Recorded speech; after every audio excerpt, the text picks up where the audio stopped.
Maladie cœliaque ou intolérance au gluten, cause et symptômes.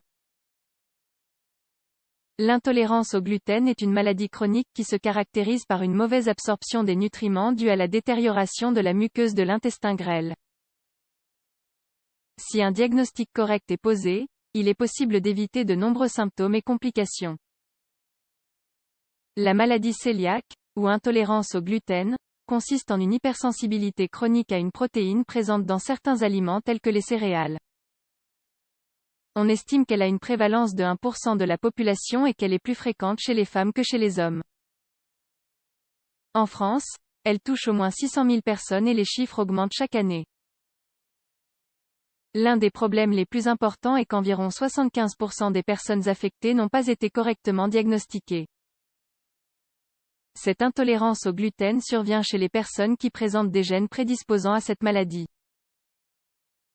Elle se caractérise par une réaction inflammatoire, d'origine immunitaire, dans la muqueuse de l'intestin grêle.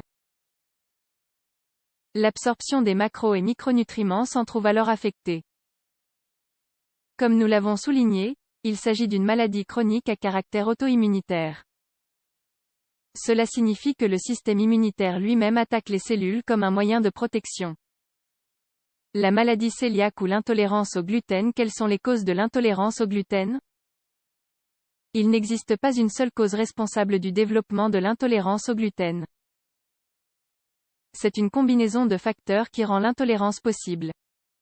Par exemple, une prédisposition génétique, certaines anomalies structurelles de l'intestin grêle ainsi qu'un régime alimentaire avec du gluten sont des facteurs prédisposant au développement de l'intolérance au gluten. Pour toutes ces raisons, nous pouvons dire qu'il s'agit d'une maladie intestinale qui survient chez des personnes génétiquement sensibles.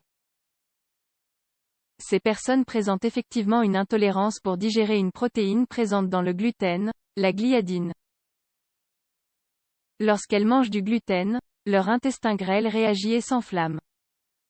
Par conséquent, il a des difficultés à absorber les nutriments nécessaires des aliments. Diagnostic. Le diagnostic de l'intolérance au gluten n'est pas simple. En effet, jusqu'à il n'y a pas si longtemps, elle n'était diagnostiquée que s'il y avait des symptômes cliniques clairs. Cette maladie présente également une grande variété de symptômes qui peuvent être attribués à d'autres maladies. Cependant, selon certains experts, même en l'absence de symptômes, il est possible de détecter la maladie à la moindre suspicion. Soit par la présence de proches intolérants, soit pour d'autres raisons. Pour cela, on réalise des tests sérologiques ou génétiques ou bien une histologie. D'autre part, de nos jours, des examens cliniques de diagnostic tels que des analyses de sang incluant des marqueurs sérologiques de la maladie cœliaque, sont également effectués. Ces marqueurs sont des anticorps comme antigliadine, antitransglutaminase tissulaire, anti-endomysium. Symptômes de l'intolérance au gluten. Si une personne intolérante au gluten ingère un aliment qui en contient, son organisme va créer une réaction auto-immune qui entraînera une inflammation et une détérioration de la muqueuse de l'intestin grêle. Voici donc les symptômes les plus courants. Nausées, vomissements, diarrhée, poids faible, problème de croissance. Chez les adultes, la plupart des cas présentent des symptômes plus subtils tels qu'une légère diarrhée, une perte de poids, de l'anémie ou, dans 10% des cas, une tendance à la constipation. Étant donné que l'intestin grêle n'est pas capable d'absorber les nutriments nécessaires, il y a donc une mauvaise absorption intestinale.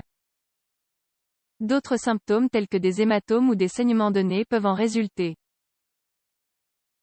De plus, il est normal que le patient soit fatigué ou qu'il souffre de démangeaisons cutanées. Voire qu'il développe une dermatite herpétiforme et qu'il perde ses cheveux. Par ailleurs, des ulcères apparaissent souvent dans la bouche et les femmes n'ont généralement plus de menstruation. Il est également fréquent de souffrir de crampes musculaires ou de présenter une intolérance à d'autres nutriments, comme le lactose, par exemple. La maladie cœliaque peut-elle ne présenter aucun symptôme? Il faut savoir que tous les patients intolérants au gluten ne présentent pas les symptômes mentionnés ci-dessus. En effet, certaines personnes n'en présentent même aucun. Dans ce cas, on peut alors se demander comment il est possible de diagnostiquer cette maladie en l'absence de symptômes. L'explication est que l'intolérance au gluten est une maladie pour laquelle il existe une prédisposition génétique. Et pour son diagnostic, comme nous l'avons vu, on réalise un test sanguin avec des marqueurs de la maladie. Cependant, on peut également observer une détérioration intestinale après une biopsie. En bref, bien qu'un patient ne manifeste pas les symptômes les plus évidents tels que les vomissements ou les diarrhées, la muqueuse intestinale peut quand même être affectée. Par conséquent, l'atteinte de la muqueuse peut évoluer vers d'autres maladies ou des complications similaires si un régime adapté n'est pas suivi.